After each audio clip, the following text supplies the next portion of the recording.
Bien, sin más que decir, vamos al mensaje de la palabra de Dios. Titulamos este mensaje como El Buen Camino y quiero que hablen sus Biblias conmigo en el libro de Jeremías, capítulo 6. Jeremías, capítulo 6, versículo... Vamos a leer algunos versículos desde el versículo 16. Yo quiero poner nomás acá mi cronómetro para no pasarme. Jeremías capítulo 6, versículo 16. Si lo tienen, dicen conmigo amén. Y el que no lo tenga, acérquese a un cristiano que tenga Biblia y así acompaña. Es un versículo, pero después vamos a ir desglosando algunos más. Dice la palabra del Señor en el versículo 16. Así dijo Jehová: paraos en los caminos y mirad y preguntad por las sendas antiguas, cuál sea el buen camino, y andad por él y hallaréis descanso para vuestra alma. Mas dijeron: no andaremos. Y quiero leerlo como lo dice en la traducción de la Biblia NTV, la Nueva Traducción Viviente, el mismo versículo. Deténganse en el cruce y miren a su alrededor. Pregunten por el camino antiguo, el camino justo, y anden en él. Vayan por esa senda y encontrarán descanso para el alma. Pero ustedes responden: no, ese no es el camino que queremos.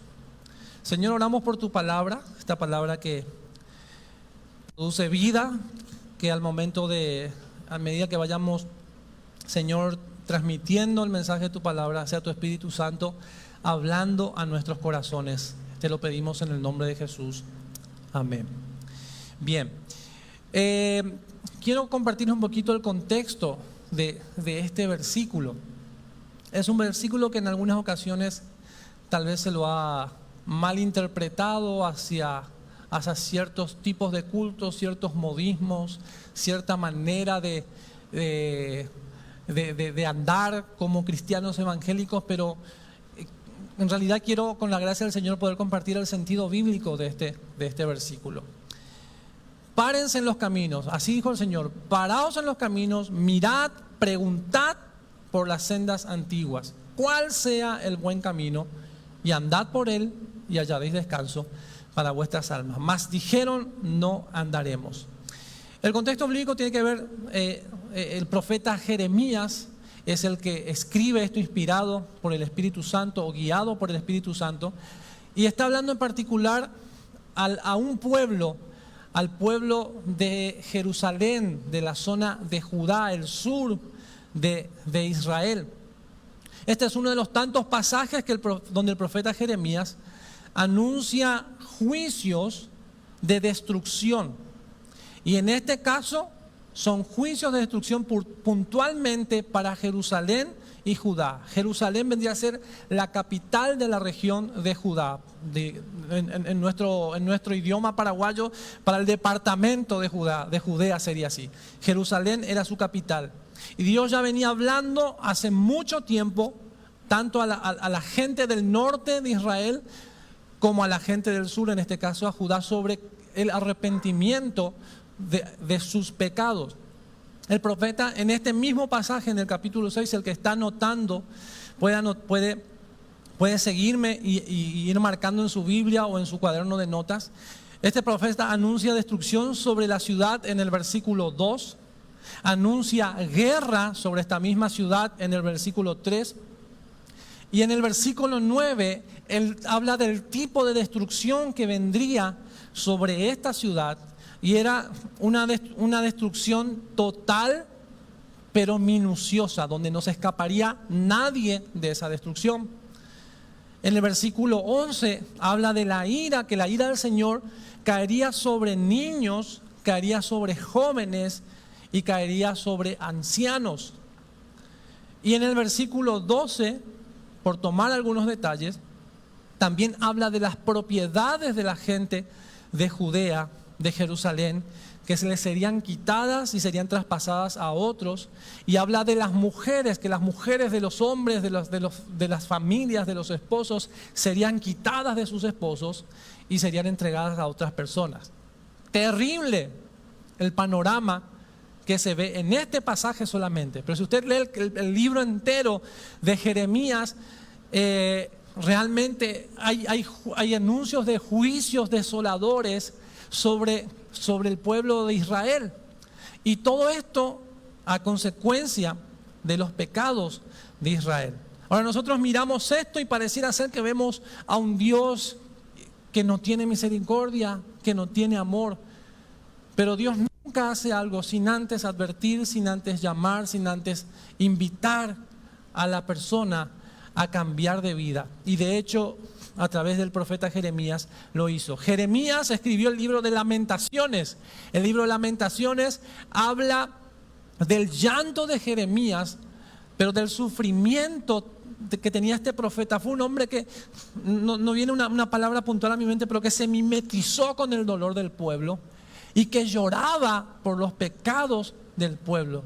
En el libro de Lamentaciones encontramos y podemos leer que llegó un momento que tal fue la miseria, tal fue las carencias que había, la maldad que había en el hombre, incluso el hambre que vino como consecuencia también, como juicio de Dios, que las madres se cocinaban a sus propios hijos. Eso es algo terrible. Imagínense ser pastor de esta congregación. Y Jeremías era este hombre llamado por Dios. Y cuando Dios lo llama a Jeremías, le dice: Jeremías, yo te voy a llevar a un pueblo terco, a un pueblo duro, a un pueblo que no te va a escuchar, a un pueblo que se va a burlar. Pero tranquilo, Jeremías, yo te voy a hacer tan fuerte que vos vas a soportar y vas a poder dar mi mensaje. ¿Cuántos pueden decir: heme aquí, Señor, envíame a mí? Yo lo dudaría. Señor, llámame a otro lado, llámame a Miami, a California, a un lugar donde haya playa. Ahí da gusto servirte. Pero Dios llamó a Jeremías, como estoy seguro que en este tiempo hay muchos Jeremías que Dios ha levantado en nuestra nación y en diferentes rincones del mundo, para seguir anunciando al pueblo, a la gente, la misericordia de Dios, pero para seguir denunciando el pecado, porque justamente es el pecado lo que nos enemista con el Señor, y por causa del pecado es que no tenemos comunión con Dios. Pero hoy nosotros ya disfrutamos la bendición de que Jesucristo vino, venció al pecado, tenemos paz para con Dios, pero aún hay gente que le sigue dando la espalda a Dios, como lo hacía este pueblo de Jerusalén. ¿Cuál es la causa de todos estos anuncios escalofriantes que el profeta tiene que anunciar? Vimos solamente algunos de muchos otros que vemos a lo largo de todo el libro. El versículo que leímos arranca con 3 palabras. Versículo 16 del capítulo 6. Y yo quiero que lo marques en tu Biblia si estás con una lapicera. Ponele ahí fosforescente, lucecita de Navidad, luz de colores, máquina de humo, que resalte ese versículo. Así dijo Jehová. O en otras versiones, así dice el Señor. ¿Qué pasa cuando alguien habla? ¿Qué es lo que ocurre cuando alguien habla? Por lo general, y es lo que está pasando en este momento, hay alguien acaparado que está hablando, y yo no sé por qué ustedes están sentados acá y están escuchando. Digo que es por gracia de Dios o porque Dios los trajo. Pero ¿qué es lo que están haciendo ustedes? ¿Están haciendo silencio? ¿Están escuchando? Algunos tal vez está diciendo: empezó la predica, esta predica va a ser larga, dale fuerza a Marquito para que termine rápido, así no cabeceo y no hago un piracutú. Pero están escuchando. Hay silencio cuando alguien habla, ya sea por respeto, ya sea por ética, o por sea la razón que sea, estás ahí sentado y estás escuchando. Y acá la palabra clave es escuchar y oír. Y a propósito de esta palabra, hace unas semanas atrás habíamos estudiado el libro de Efesios y habíamos leído el capítulo 4 de Efesios, y en el versículo 21 puntualmente veníamos hablando de la vida nueva en Cristo, la nueva vida en Cristo. Y entre tantas otras cosas, en Efesios 4:21, el apóstol le está hablando a los de Éfeso y le está diciendo: mas ustedes no aprendieron así a Cristo, si en verdad la habéis oído. Y habíamos estudiado esta palabra. ¿Qué significaba el oír, el escuchar? Y cuando en la palabra de Dios encontramos esta palabra, oír, escuchar, no es solamente escuchar, sino el oír de la palabra de Dios tiene muchas connotaciones, y hay 3 en específica que habíamos marcado, que tiene que ver con ser receptivo al mensaje, que es lo que ustedes están haciendo. Están escuchando y están siendo receptores de lo que desde aquí, desde el púlpito, se está diciendo. Y hay mucha gente que termina la reunión y se va simplemente con lo que escuchó. Escuchó acá y al salir allá, ¡plup!, se fue. Le preguntabas de qué se habló, no sé, no me acuerdo, estaba cansado, tenía sueño, estaba pensando en la pizza después del culto que van a vender los hermanos, y escuchó nomás. Y se perdió toda la riqueza de lo que Dios le quería comunicar. Ese no es el oír que habla la palabra de Dios, sino que habla del escuchar. Pero el segundo punto sobre escuchar es comprender, o sea, recibir el mensaje, asimilarlo en nuestra mente, en nuestro corazón, masticarlo y decir, estoy entendiendo lo que el pastor está diciendo, lo que Marcos está diciendo.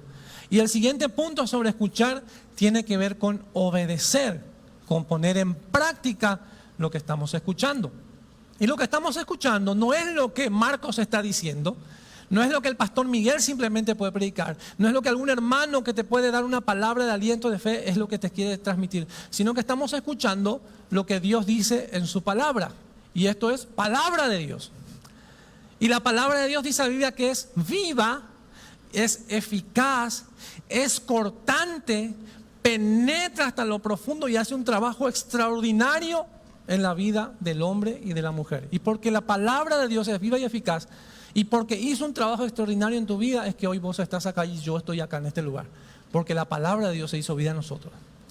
Entonces esta es la función que tiene esta palabra, oír. Y acá en este versículo arrancamos 6:16 de Jeremías, estas 3 palabritas que yo te pedí que las marques o que las anotes o que las resaltes en tu Biblia. Así dijo Jehová. Quiere decir que si vos tenés 2 orejas, alguien dijo esto, a mí me gustó mucho, yo tengo, ahora está bastante acomodadita, hermano, pero cuando yo era adolescente parecía un bopí, ferón ambi tenía. Y escuchaba muy bien, gracias a Dios, y sigo escuchando muy bien. Y alguien dijo con mucha sabiduría que si Dios creó al hombre con 2 orejas, es porque el creador de este hombre es un Dios que habla. Y si Dios habla, nosotros debemos estar prestos a escuchar lo que el Señor quiere comunicarnos, no solamente esta noche, sino todos los días de nuestra vida. Porque gracias a Dios, por la misericordia de Dios, conocimos al Dios de la Biblia, y el Dios de la Biblia es un Dios que se comunica con su creación, en especial con sus hijos. Y en este tiempo, en el tiempo de Jeremías, él se quiso comunicar, se comunicó de hecho con su pueblo. Y algunos ejemplos en los que pensaba, normalmente cuando está jugando nuestro club preferido, y en nuestro club siempre tenemos algún jugador que es el que encabeza la pasión en nuestros corazones. Y cuando tal vez es jugador y sabemos que es bueno, por ejemplo, ahora ganó la selección argentina y todo el mundo quería escuchar a Messi, a ver qué dice Messi, sí, porque pasó esto, y los medios todos, y escuchamos, pero anda para allá, fulanito, escuchamos, no todo el mundo escuchó esa noticia, y ahora todos en los memes, anda para allá, anda para allá, anda para allá, escuchamos a Messi, le prestamos atención. El presidente va a decir algo, y aunque no sea de nuestro gusto, no sea de nuestro partido, no, el presidente va a decir algo, vamos a ver qué pasa este año en el 2023. Sea como sea, en WhatsApp, por televisión, por lo que sea, escuchamos lo que dice. Algún candidato de nuestra preferencia va a decir algo, a ver por quién vamos a votar en las próximas elecciones, yo quiero escuchar, prestamos atención. Hermanos, si prestamos atención a tantas personas y a tantas situaciones que no dejan de ser importantes, ¿cuánto más no debemos escuchar lo que el creador de nuestras vidas, el creador de los cielos y de la tierra, tiene para decirnos en esta noche?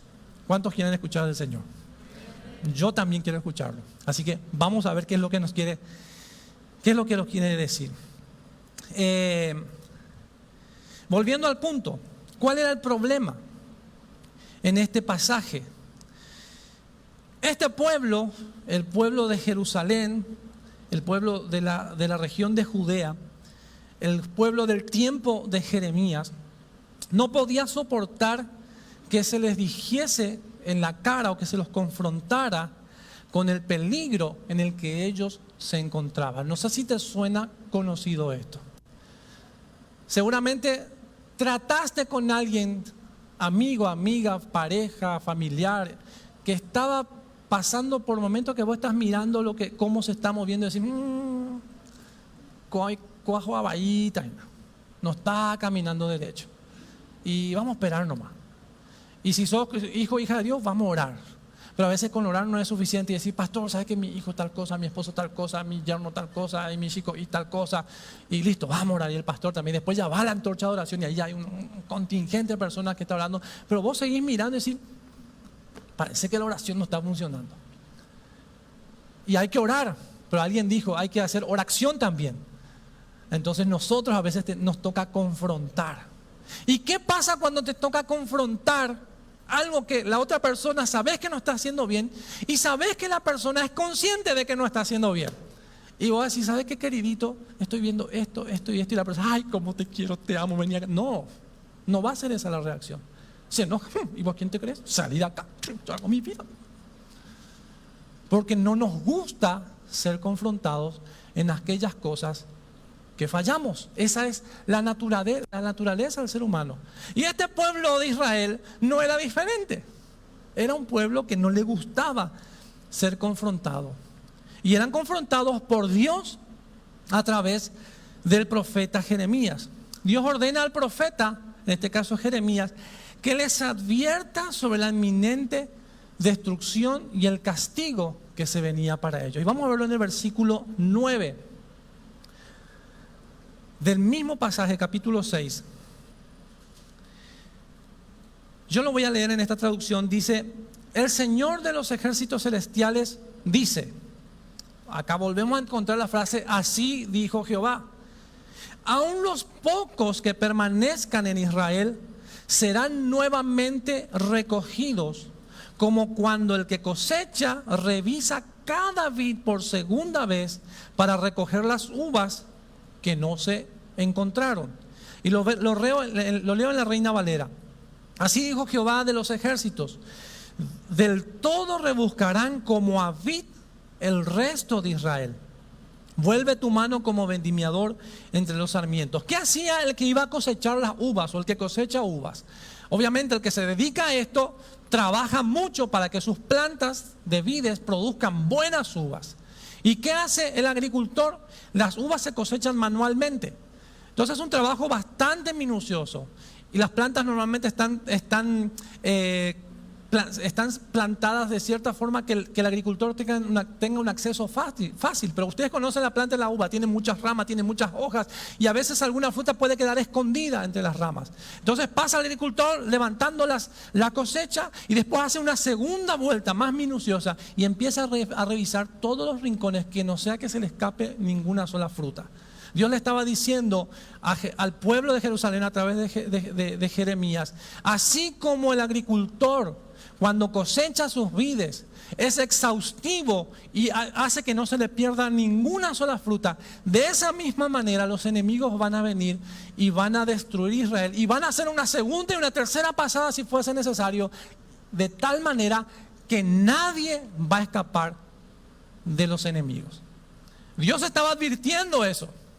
Pero ¿cuál fue el versículo que leímos en el versículo 16? Dice, párense en los caminos. Así dice el Señor. Dijimos primero, escuchar al Señor. ¿Qué dice el Señor? Párense en los caminos. Hay un mensaje de misericordia de Dios a un pueblo tan rebelde. Pero estamos viendo las advertencias que Dios le estaba dando a este pueblo. Y en el versículo 10, vuelvo a leer el versículo 9 en la versión NTV. El Señor de los ejércitos celestiales dice, aún los pocos que permanezcan en Israel serán nuevamente recogidos, como cuando el que cosecha revisa cada vid por segunda vez para recoger las uvas que no se cortaron.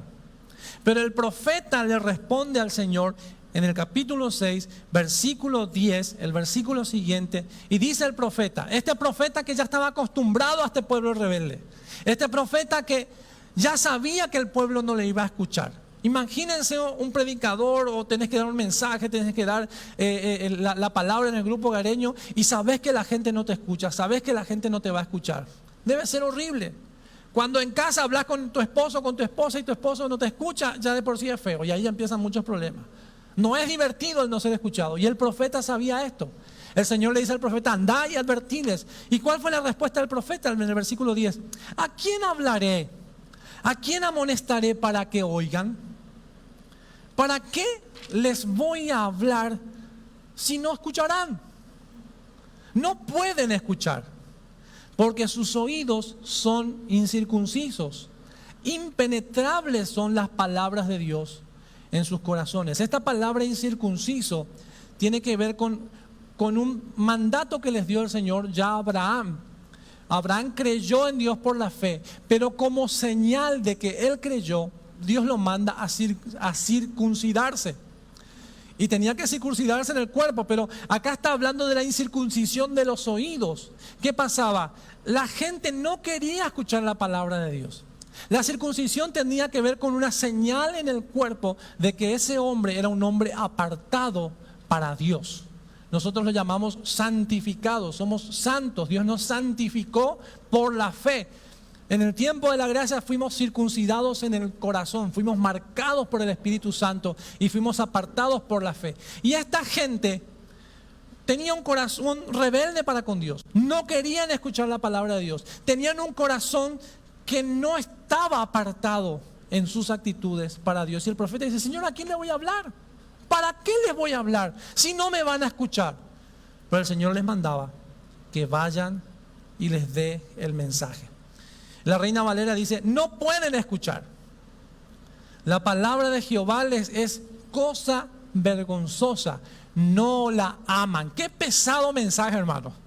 Qué difícil, qué duro es que venga alguien y te diga, hermano, no amas la palabra de Dios. Y le vas a decir, gloria a Dios, aleluya. No le vas a responder eso. Salí de acá, pero vos quién sos, te enojas. Pero hermanos, Dios conoce los corazones. ¿Puedes decir conmigo, Dios conoce mi corazón?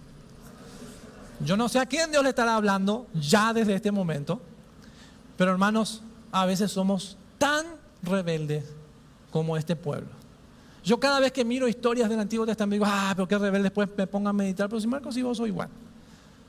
Si fulanito, vos también soy igual. Acá nadie se escapa. Seguimos, hermanos, ¿se entiende?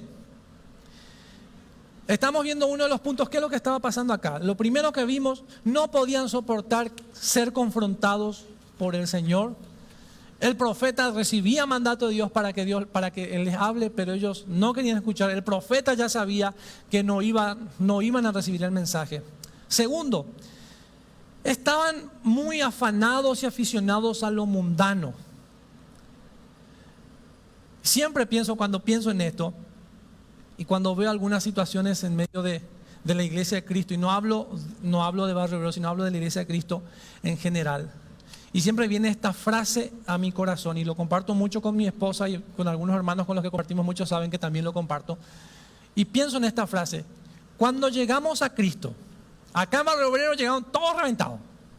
Y el Señor así con cucharita empezó a juntar a unos cuantos. Y los empezó a coser y a unir con plasticola, con la gotita, y vino el Espíritu Santo y unió todo, y hoy sois una bella criatura para la gloria de Dios. Pero acá llegaron todos hechos bolsa, y Dios los fue levantando. Y ahora que decimos, soy un hijo de Dios, soy una hija de Dios.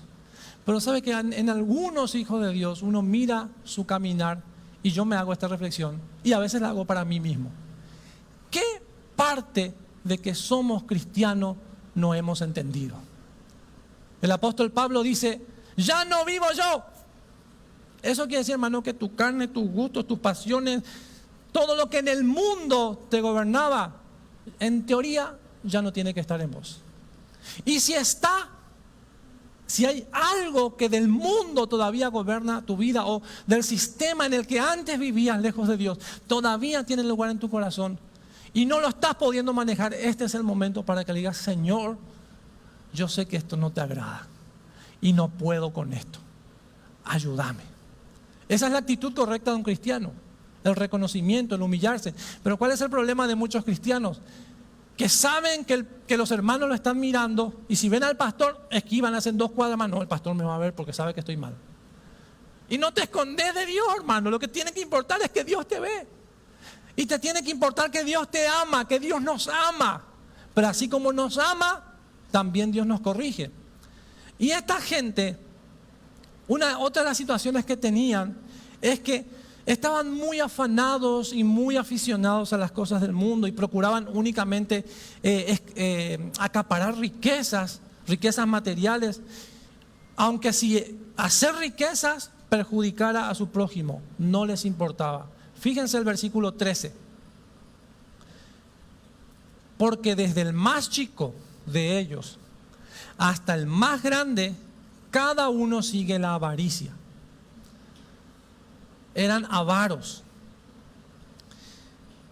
De ahí, sumado a la avaricia, es que seguían las violencias, las injurias, que se mencionan en el versículo 6 y 7. Vamos al 6. Al final del versículo 6, habla de Jerusalén. Las últimas frases, después del punto y coma, dice: toda ella, refiriéndose a Jerusalén, está llena de violencia. La segunda parte del versículo 7 dice: así, no, voy a leer todo el versículo 7. Como la fuente, habla de una fuente de agua, nunca cesa de emanar sus aguas, así ella, Jerusalén, nunca cesa de emanar su maldad. Injusticia y robo se oyen en ella. Esta era la situación en el pueblo de Jerusalén. Versículo 15, carecían totalmente de lo que es vergüenza. Cuando somos confrontados en nuestros pecados como hijos de Dios, y cuando me refiero a confrontar, hermano, no es que perdón, acá lo tengo a Isnel cerquita. Me acuerdo tu nombre, Isnel. Y yo sé que Isnel anda haciendo cosas raras por ahí. Y estoy orando por Isnel, y estamos en la antorcha orando por Isnel, y el pastor también sabe, y los miembros de la comunidad saben, todo orando por Isnel. Pero Isnel sigue portándose mal. Entonces va el hermano Marquito y lo encuentra: Isnel, te agarré en pecado, hermano, aleluya, arrepiéntete. No, eso no es confrontar. Confrontar es: Isnel, ¿qué tal, hermano? Va el aporte. Te veo un poco flojito, ¿en qué te podemos ayudar? Y si Isnel es una persona humilde, va a decir: sí, hermano, me está costando esto. ¿Podés orar por mí? Y ahí nos abrazamos, oramos, lloramos y somos bendecidos. En cambio, eso es exhortar con amor. Y el Señor exhortaba con amor al pueblo de Jerusalén. Pero esta gente, y esto es lo que quería ejemplificar, si Isnel es una persona humilde y hay temor de Dios en su corazón, aunque es consciente de su pecado, cuando es confrontado por su pecado, lo primero que va a pasar es talañan de la villa. ¿A cuánto le pasa que cuando es confrontado o es pillado infraganti, parece que se te para todo y nadie ve, pero tu cuerpo se estremece cuando sos sorprendido en lo indebido? Eso es vergüenza. Tenemos vergüenza cuando somos confrontados por nuestros pecados. Esta gente ya no tenía vergüenza. Ya tenían un corazón y una mente tan dura que no les importaba ser confrontados. Vivimos la vida, hay que vivirla, gocémosla, disfrutémosla, comamos y vamos en parranda. Esa era la actitud en la que vivían estas personas. Y en el versículo 15 estábamos. Vamos a leer el versículo 15. Dice: ¿se han avergonzado de haber hecho abominación, de haber hecho lo malo? Ciertamente no se han avergonzado, ni aún saben tener vergüenza. Por tanto, caerán entre los que caigan cuando los castigue. Caerán, dice Jehová. ¿Y sabe de quiénes están hablando en este versículo el Señor? Versículo 14. Dice: y curan la herida de mi pueblo con liviandad, diciendo: paz, paz. Y no hay paz. ¿Saben quiénes eran? Los sacerdotes, los líderes espirituales. Jeremías le estaba diciendo al pueblo: arrepiéntanse porque Dios manda juicio. Van a venir del norte y los van a destruir a todos. Van a revisar cómo se revista una planta de vid. No va a quedar nadie. Era el único que hablaba de parte de Dios. Después había otros séquitos de profetas que decían, no le hagan caso a Jeremías, es un mentiroso, y la gente no lo quería. Hay paz de Dios, Dios habló a mi corazón, Dios me revela esto. Tranquilo, pueblo de Jerusalén, sigan trabajando, sigan acumulando, Dios está con ustedes. Amén. Falsos profetas. ¿Te suena parecido? No cambió mucho el problema en la sociedad, hermano, en el siglo XXI. Siguen habiendo estos mismos problemas. Hermanos, cuando alguien te predique la palabra de Dios y confronte el pecado, dale gracias a Dios. No lo está haciendo porque te odia, no lo está haciendo para que te sientas mal. Lo está haciendo por esa persona cree en lo que dice la palabra de Dios. Y el problema del ser humano con Dios es el pecado. El mundo está como está por el pecado. Y el pecado va a llevar a la destrucción a este mundo. Lo dice la palabra de Dios. Pero hay un remanente que ha creído en el mensaje del Señor Jesucristo. Y ese pueblo remanente es tenido por loco, por anticuado, por retrógrada, por homófobos y tantas cosas. Pero hermanos, va a llegar el día donde la verdad va a ser revelada a todo el mundo. Y dice la palabra de Dios, creo que en el libro de Pedro, dice, la creación gime por el día en que se manifiesten los hijos de Dios. Y siempre pienso en esto y lo digo verbalmente en esta noche. No tenemos la más pálida idea todavía de lo que implica ser un hijo y una hija de Dios. En 1 Pedro dice, reinaremos con el Señor, juzgaremos a los ángeles. Imagínate, hermano, que te agarre espíritu si es necesario y emocionate también. No sé cómo va a ser, pero eso nos espera a los que creemos en Dios. Allá en el mundo, está loco, eso es fantasía, eso es ciencia ficción, pero creen en extraterrestres, creen en cuestiones más locas que lo que dice la Biblia. Yo prefiero creer en la palabra de Dios.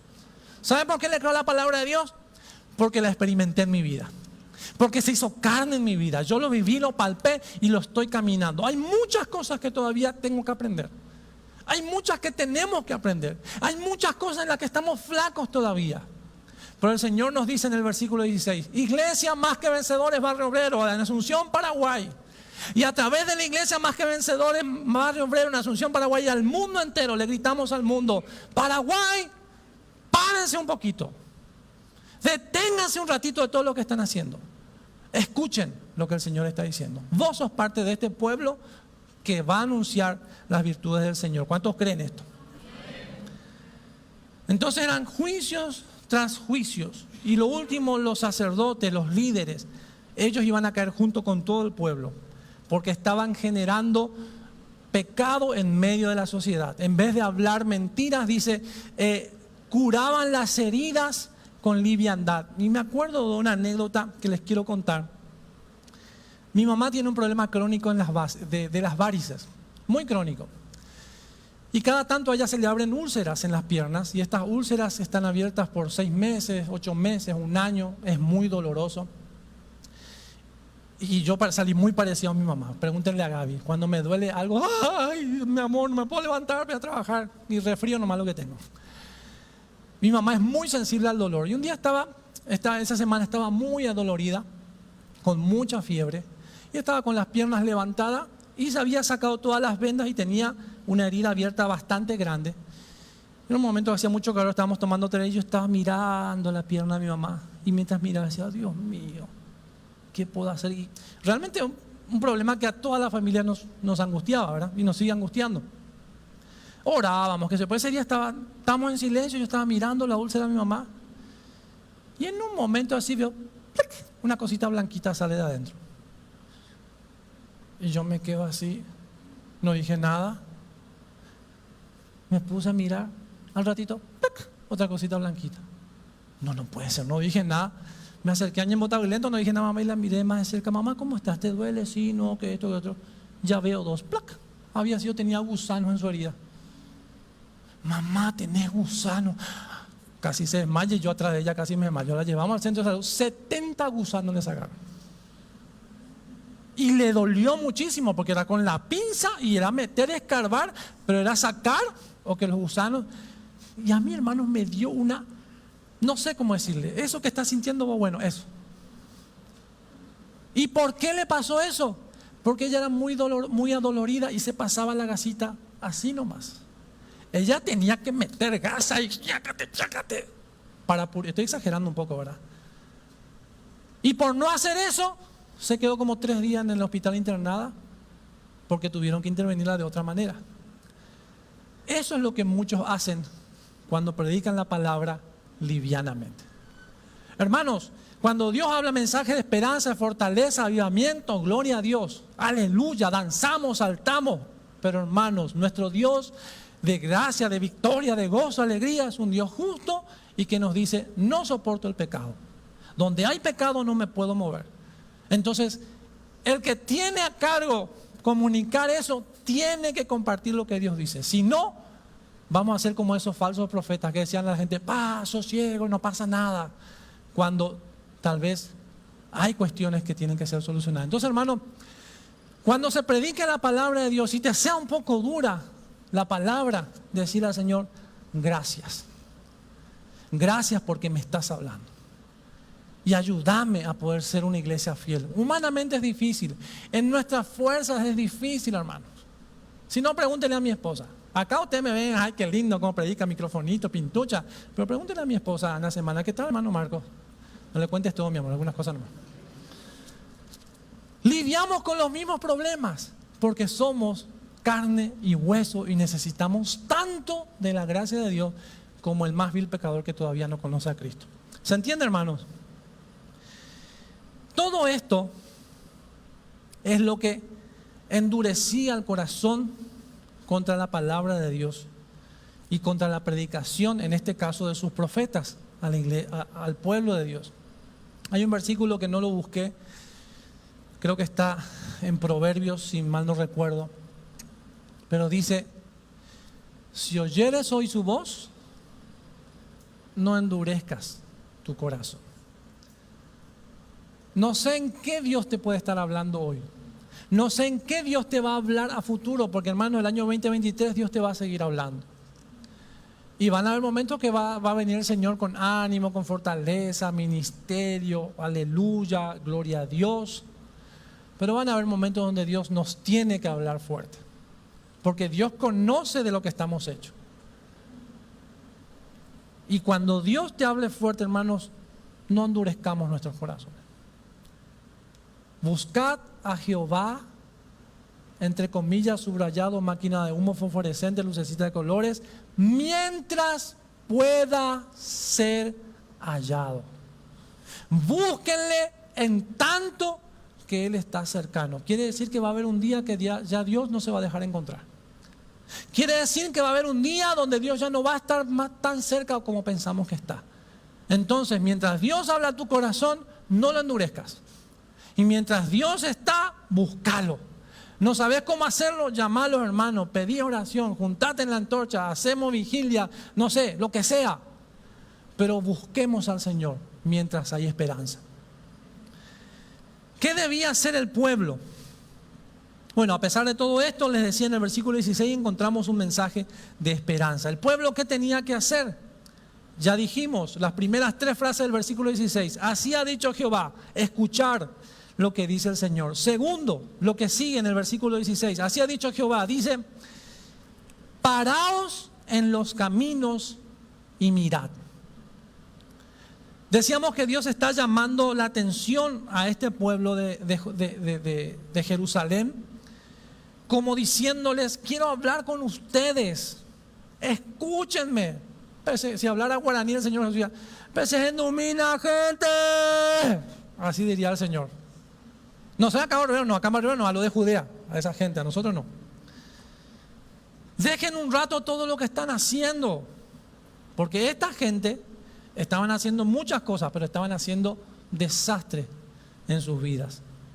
Se habían alejado de Dios, se habían alejado de la adoración a Dios.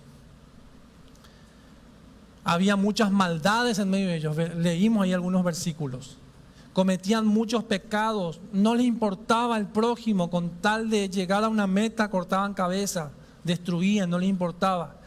Pero lo más importante, o lo que más a Dios le dolía aparte de todo esto, es que se habían desviado de la verdadera fe del verdadero Dios y habían empezado a adorar a otros dioses que no eran Dios.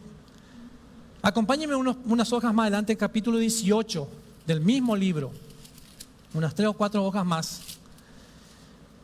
Capítulo 18 de Jeremías, versículo 15, dice: pero mi pueblo no es confiable porque me ha abandonado. Quema incienso a ídolos inútiles. Y la Reina Valera dice: mi pueblo me ha olvidado, incensando a lo que es vanidad. Hermanos, Dios es Dios, y porque Él es Dios, Él tiene toda la autoridad de reclamar lo que tenga que reclamarnos a nosotros. Y Dios, por ser Dios, merece nuestra adoración y nuestra fidelidad. Y dice la palabra de Dios que Él no comparte su gloria con nadie en cuanto a su deidad, en cuanto a su poder, en cuanto a su adoración. De hecho, Dios hizo cosas tremendas por su pueblo. Y este pueblo después le dio la espalda. Si no, mira un ratito tu matrimonio nomás. O esa persona que te gusta.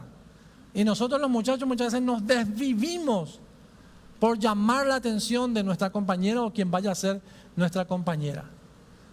Y por ahí aparecen las infidelidades. ¿Y cómo duele la infidelidad? ¿Cómo duele el ser engañado? Tristemente, en estos días nos hemos enterado de algunas personas que, sirviendo al Señor, estando en lugares de privilegio, han caído en estas cuestiones. Hay muchos casos de esto. Y más todavía decepciona cuando viene de personas que sirven al Señor. Pero aquellos que sufrieron el engaño, díganme si realmente es como que viene un cuchillo y te parte en 1000 pedazos, y en el alma duele esa decepción.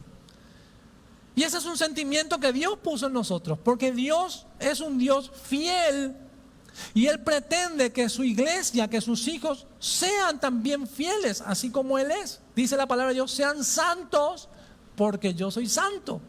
Sean perfectos porque yo soy perfecto. Esto no significa que no vamos a vivir una vida perfecta, sino que perfecto tiene que ver con completos, que no te falte nada. Y como esposo, en mí tiene que haber todo lo que necesito para que mi esposa sea feliz. Y entre esas cosas, una de las cosas que mi esposa necesita de mí es mi fidelidad hacia ella. Cuando estamos solos, cuando estamos separados, ella tiene que estar confiada de que yo estoy donde tengo que estar, haciendo lo que tengo que hacer.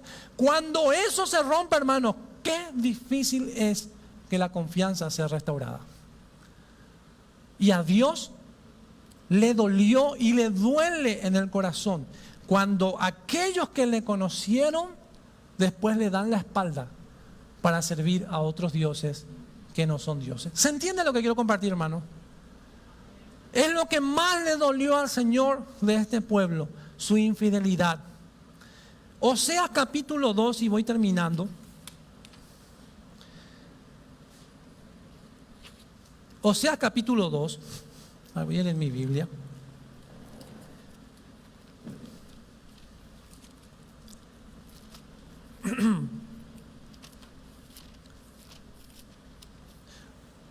Perdón, Oseas capítulo 11.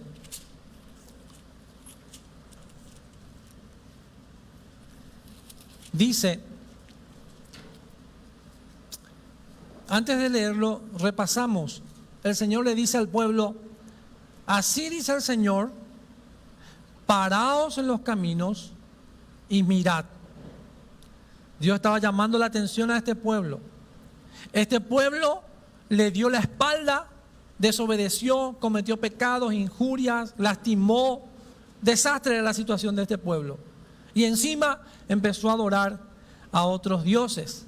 Y en Oseas capítulo 11, versículo 2, la segunda parte del versículo dice: a los Baales sacrificaban y a los ídolos ofrecían sahumerios. Y a estos Baales, ¿saben qué sacrificaban? Sacrificaban sus propios hijos. Sus niñitos que eran paridos de los vientres de sus mujeres, los entregaban y eran quemados vivos en adoración a un falso Dios.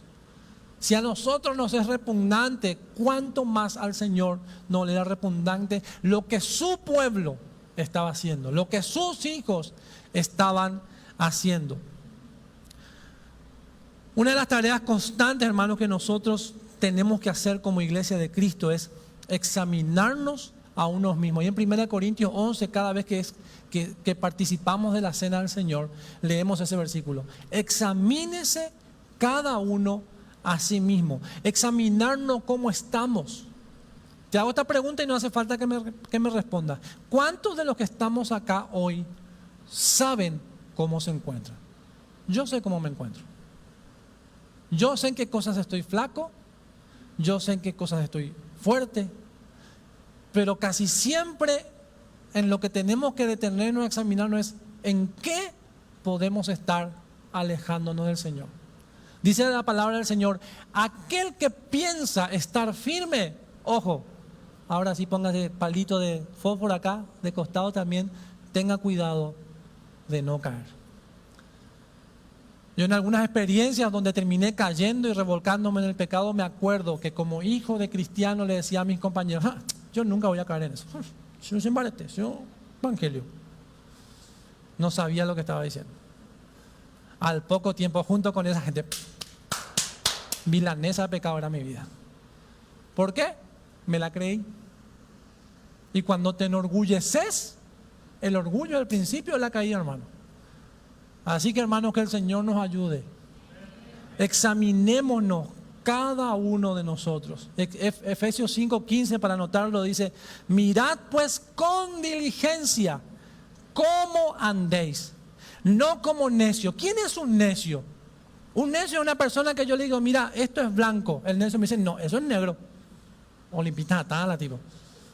No es blanco. ¿Y acá qué color, hermano, es? Blanco. Y el necio es negro. Y el necio sabe que es blanco, pero es tan orgulloso que no va a aflojar en su terquedad.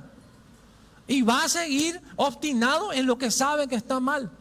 La palabra de Dios dice, miremos cómo andemos, no como necios. ¿Cómo anda el necio? El necio sabe que está mal, pero aparenta que está bien. Pero nosotros tenemos a alguien que nos conoce, y aunque aparentemos una cosa acá por dentro, y cuando nos acostamos, la voz del Espíritu Santo nos susurra, yo te conozco. Arreglada pues tu cuenta, hermanito, para dormir en paz, a veces nos dice el Señor. Y nosotros somos tan cabezas, no. Y al día siguiente amanece todo estresado, ay, no se me duele todo el cuerpo. Por tu necedad, hermano. El Salmo 4:8 dice, en paz me acostaré y así mismo dormiré, porque solo tú me haces vivir confiado. ¿Qué hacemos nosotros? No, yo puedo. Y después andar todo con contractura y con depresión por nuestra necedad. No andemos como necios, sino como sabios, dice la palabra de Dios. El punto 3, para ir terminando. Decíamos, versículo 16 de Jeremías, paraos en los caminos, así dijo el Señor, paraos en los caminos y mirad. Y lo segundo, o lo tercero es, y preguntad por las sendas antiguas. Preguntar. Ese tiene que redondearlo, redondito y ponerle todo dibujito a la vuelta. Preguntar. Qué gran herramienta tenemos en las preguntas. Si vos querés saber algo de alguien, empezá a preguntar. Y si te está mintiendo, pasá 2 o 3 días, volverle a preguntar. Va a cambiar su versión. Y te va a seguir mintiendo, hace 3, 4, 5 días más, volverle a preguntar. Va a cambiar otra vez su versión. Tarde o temprano, cuando uno busca la verdad sale a la luz. Los científicos nos cuentan que nuestro cuerpo, y esto es impresionante, hermano, nuestro cuerpo no está hecho para la mentira. Los que no sabemos mentir, y yo me hago parte de eso, pues no sé mentir, hermano. Las veces que intenté mentir, le guaré pilla. Y cuando yo mentía, temblaba todo. Mi cuerpo temblaba todo, porque yo sabía que ya estaba pecando, le estaba fallando al Señor, y que cualquier momento haya pillata gente. Los científicos dicen que nuestro cuerpo no soporta la mentira. ¿Por qué? Porque fuimos creados a imagen de Dios. Y Dios es sí o no. Dios es luz, Dios no es oscuridad. Decime, hermano, si esto es algo milagroso. Así que los que son campeones de mentira, déjame decirte, estás ennegreciendo la imagen de Dios en tu vida. Y si hay esto en tu vida, y a veces algunos dicen, porque yo he hablado con algunos, no, hermano, pero tengo que usar únicamente un poquito de mentirita, porque si no, no me ayuda el Señor, hermano, eso es cosa del diablo. No existen medias mentiras en el reino de Dios, es sí o no. Y si te pillaron, sí metí la pata, perdóname, te van a echar el trabajo y que te echen del trabajo, pero vos séle fiel al Señor y Dios te va a bendecir. También fuerte, hermano, ¿verdad? Preguntar. Qué gran herramienta tenemos con las preguntas. Y es de humildes reconocer que no sabemos todo. Es de humildes reconocer que podemos equivocarnos. Y preguntando, estamos haciendo esa tarea de examinar si estamos andando, oyendo correctamente. Imagínense ahora dentro de poquito, no sé si ya pasó o todavía se va a celebrar la fiesta de los Reyes. En la Biblia, la historia de estos sabios, dice que eran sabios de Oriente. Ellos vinieron desde muy lejos, porque ellos estudiaban la astronomía, no la astrología, la astronomía. Y ellos, estudiando los astros, recibieron una señal en los cielos de que iban a ser, y esto podría ser otra prédica, de que iban a ser un Salvador en Jerusalén. Y se viajaron kilómetros y kilómetros trayendo regalos a quien iba a ser el rey de los judíos. Venían a reconocer a ese rey. Eran sabios. Si estudiaron los astros y descubrieron en los astros que iban a ser un rey en Israel, fueron a preguntarle a Herodes, el enemigo de Jesús, el que no quería que ocupe otro lugar de su reino. Pero si estos eran sabios, ¿por qué fueron a preguntarle al rey? ¿Acaso no eran sabios? ¿Por qué no estuvieron todos bien nomás y ya recorrieron y iban derechito? ¿Por qué? Porque eran humildes. Y no se las sabían todas. Descubrieron un mensaje, una señal. Dijimos, muchachos, tenemos que adorar al rey de los judíos. Y fueron, empezaron, llegaron a Jerusalén. ¿Y dónde está? ¿Dónde está? Vamos a preguntar, no sabemos. Es lo que todos hacen cuando no encuentran algo. Preguntar. Es de humildes preguntar, hermano.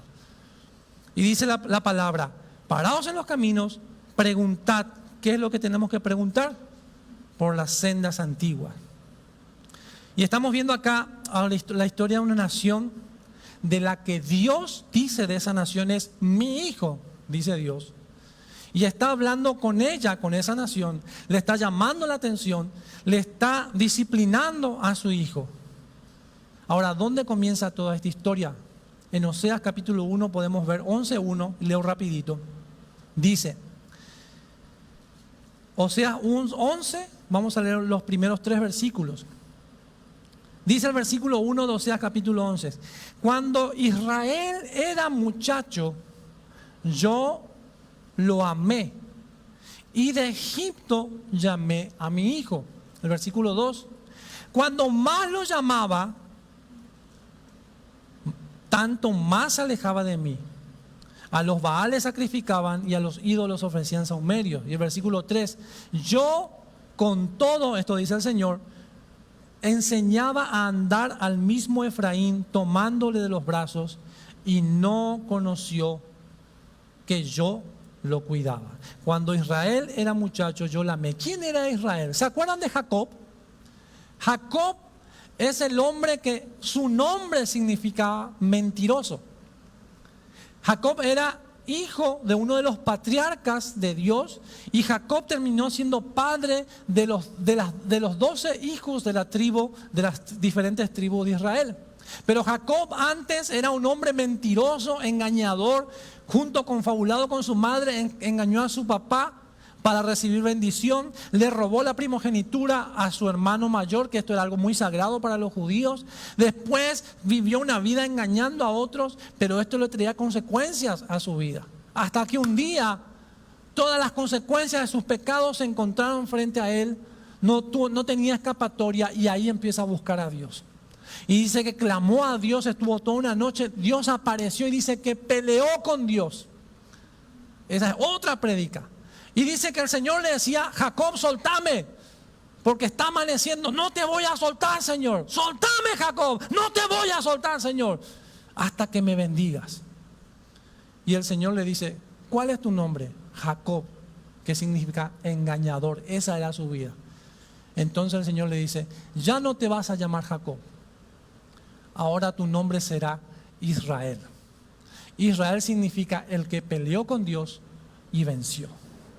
No es que él peleó para ganarle al Señor. ¿Qué es lo que estaba peleando Jacob? Jacob estaba rodeado por las consecuencias de su pecado. Estaba a punto de morir, perder todo. Y en esa desesperación, como muchos de nosotros, acude a Dios. Dios aparece, se manifiesta y él reclama: Señor, bendecime o me muero. Soltame. No, Señor, bendecime o acá me muero. Y no, tenés que soltarme. Y peleó, y peleó, y peleó, y peleó. Persistió en su batalla.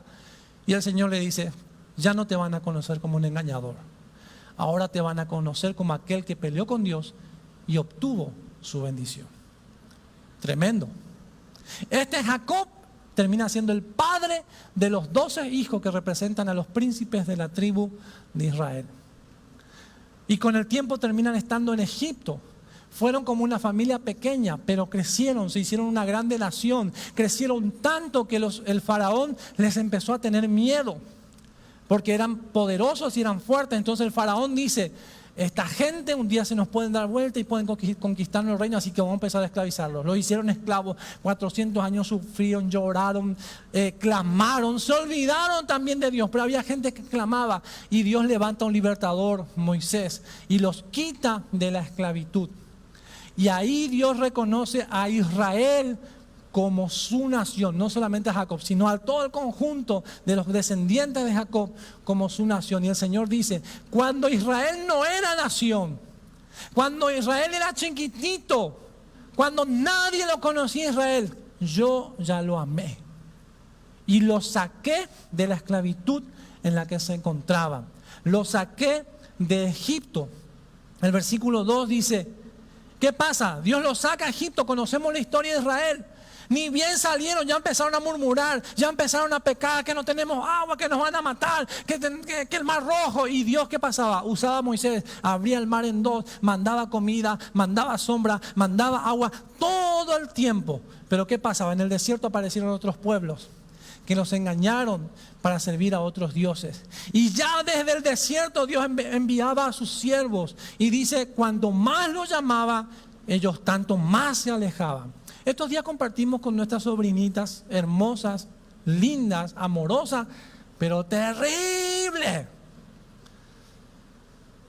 Acajatay, o sea, ¿cómo puede una cosa tan linda ser tan diabólicamente malvada? Y decíamos: portate bien, le decíamos. Cuando a ellos les convenía: ay, tío Marco, tía Gaby. Y cuando les llamaba la atención, ni en botado el cango, hermano. Y la mamá le decía: fulanita, ni en botado. ¿Alguno le suena parecido? Cuando yo vi esta actitud en las sobrinas y leía esto, decía: ¿cómo Dios sabe enseñarnos? Así como un niño, cuando vos le llamás la atención y se hace loco, eso es rebeldía desde la niñez. Es la genética del pecado en el ser humano desde la niñez. Lo llamamos y se va más lejos, y salís corriendo y te corre más todavía. Así actuaba el pueblo de Israel. Dios los llamaba y ellos se alejaban. Dios los llamaba y ellos se alejaban. Pero el versículo 3 dice: y con todo eso enseñaba a andar al mismo Efraín. Efraín es uno de los hijos de José, que representa a 10 de las tribus de Israel y es parte de los príncipes de Israel. Y cuando habla de Efraín está representando a gran parte de Israel. Dice: cuando Israel era chiquito lo amé, lo saqué de la esclavitud, después se me rebelaron, lo llamaba, se alejaba, pero con todo eso, a pesar de eso, dice el Señor, yo los agarré de mis manos y les enseñé a caminar. Y yo me acuerdo cuando era chiquito, iba con papá a la iglesia, acá en Lambaré. Y no había vehículos. Me acuerdo de la línea 3, que era de madera, que cuando venía así, se caía toda la carrocería. No sé, algunos se deben acordar. Pero venía, no sé, cada tanto. Entonces, como papá siempre andaba a las apuradas y no venía el colectivo, ¿qué hacíamos? Caminábamos. Yo era chiquitito, tenía 5 o 6 años, me acuerdo de eso. Y papá andaba, entonces yo: papi, yo quiero como y por ahí me decía: papá, me estoy cansado. Y entonces, ¿qué hacía papá? Dame la mano, me dice. Y estiraba el dedo así y yo le agarraba el dedo a papá y iba contento con papá corriendo, pero yo estaba contento porque iba a la iglesia con él. Yo veía algo especial en mi papá. Yo decía, desde esa edad le decía, papá, yo quiero ser como vos cuando sea grande. Algo que Dios puso en mi corazón. Y cuando leía esto, dice Dios, yo lo agarré de sus manos a Israel y le enseñé a caminar. Pero Israel no se dio cuenta que yo le estaba enseñando. ¿Cuántas veces, hermanos, Dios te levanta de las mismas manos? Y vos estás en tu dolor, en tu pecado, en tu angustia, en tu flaqueza. Sos consciente que estás mal, sos consciente que Dios te habla, pero te haces en botabú y decís, Dios conmigo ya no tiene nada. Dios te tiene las manos. Dios te está agarrando de las manos y no te suelta. ¿Qué dijo el Señor Jesús? Estaré con ustedes todos los días hasta el fin. Decime si ese Dios no es un Dios digno de que a pesar de todo lo que somos, Él nos sostiene.